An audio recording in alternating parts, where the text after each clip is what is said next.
Era aceea te capută dusă.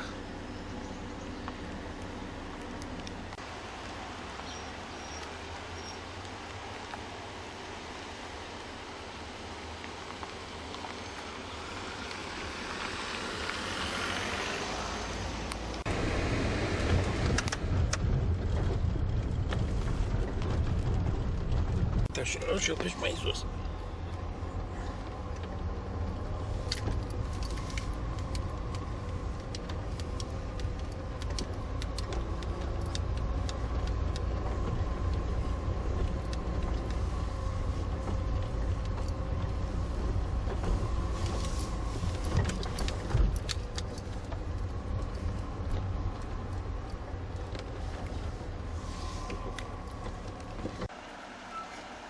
Zi-i s-o calce. Câți oameni are?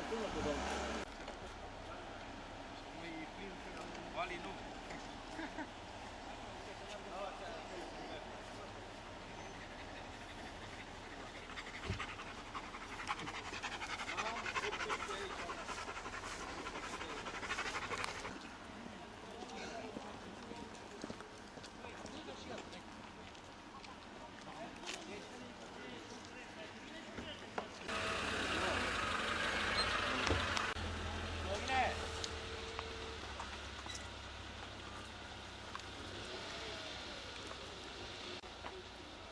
În loc să te fi dus acasă, mai aveai un pic, te-ai luat după dracu.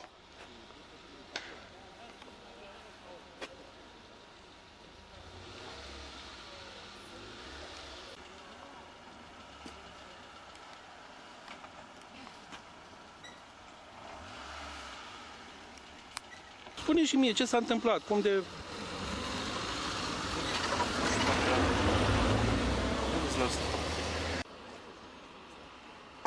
Îmi spui și mie ce s-a întâmplat, cum s-a întâmplat? Așa s-a întâmplat. Dar cât mai aveai din pedeapsă? Puțin. Și acum? Măcar îți pare rău?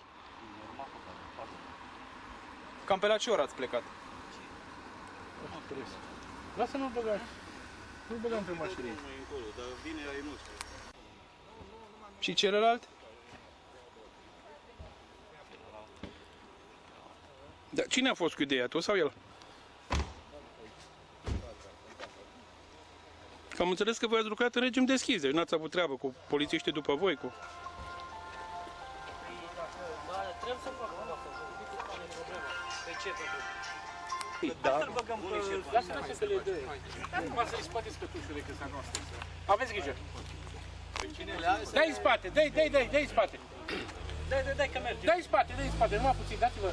Numai puțin. Stai că îmi tai cadrul.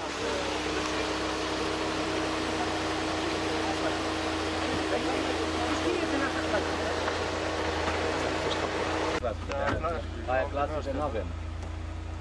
Da, intră în mașină. Bine, cum ai reușit să o fugi? De ce ați încercat să fugiți? Vă pare rău? Colegul dumneavoastră unde e? Adi!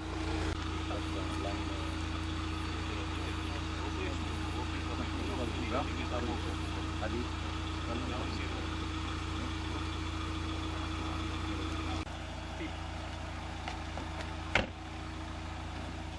Nu, celălalt, criminalul e căutat încă.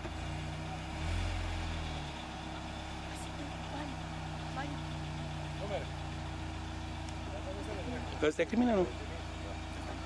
Deci criminalul ăsta e, eu am crezut că e celălalt. Da, vă duceți cum am vorbit. Hai că imediat. Da.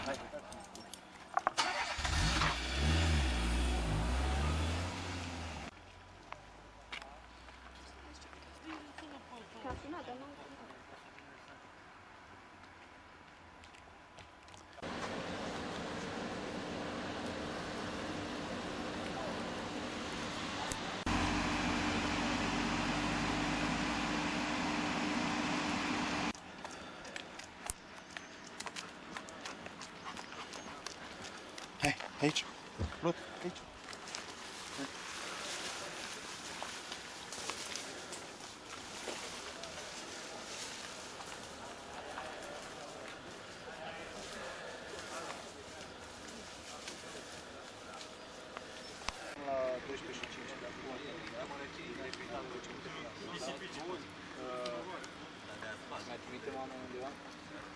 aici, în capătul pădurii, e un drum asfaltat. Da. Trebuie trimiși, da, să se vadă. Să se vadă, să nu treacă de noi încolo. Deși el e undeva în partea aia. Nu mulți, dar să se vadă. Bob, am cât de lung? Nu știu, să ne spună două comandat. Cât e de lung drumul acolo, știți? Dar noi am găsit pe aproximativ 1 kilometru. Așa? Da. Eu zic că 10-15 lucrători e suficient. Pe drumul ăla. Pe drumul. A, pe ăsta? Da. Pe ăsta așa ca să plecăm încolo. Da. Bun, și atunci trimitem 3-4 acolo. Bob, ia 4 oameni, un drum asfaltat ce merge așa. Se întind să te vezi. Cât ai vizibilitate, cât rămân te aici? întinzi cu ei. Și numărăm după aia. Ia 6 oameni, Nu, e... mai rămân. E mult de trebuie. Vedeți-i pe toți aici. Hai aici!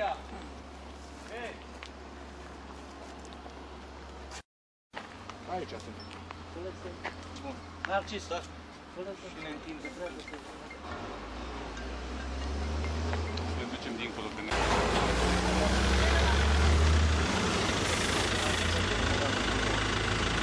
Sărbătorii, Minda, Dan?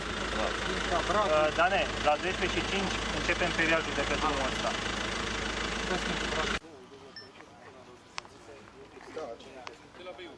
te așteptăm să vină ei și după aia intrăm.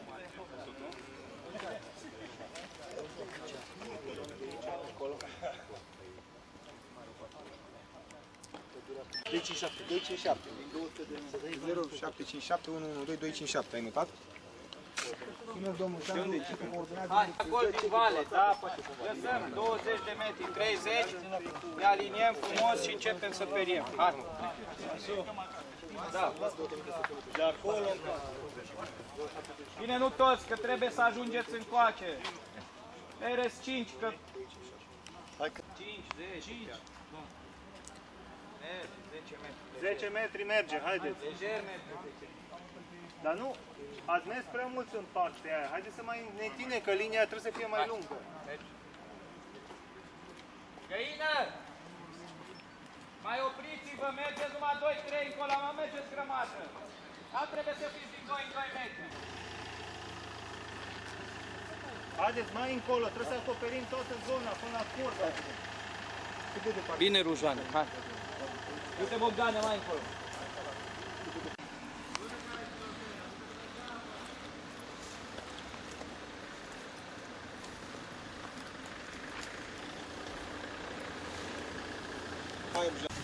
Hai răbdare!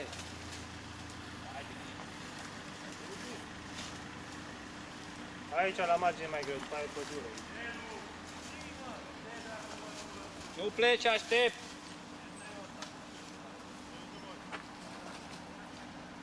Narcis! Narcis! Ia mașina și vină aici! Să vezi, da?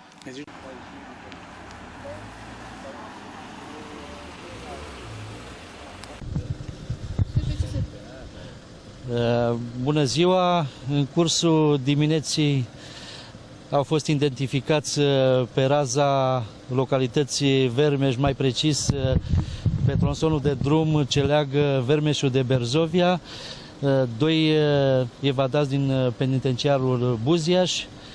Forțele de poliție de la Poliția Oraș Bocșa au reușit reținerea unui evadat.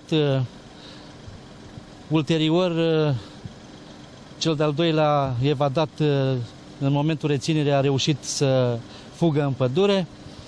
Se desfășoară forțe ale Poliției, Inspectoratului Județean de Poliție Cara Severin, Inspectoratul Județean de Poliție Timiș, Penitenciarul Timișoara și lucrătorii polițiilor limitrofe pentru identificarea și reținerea celui de-al doilea evadat.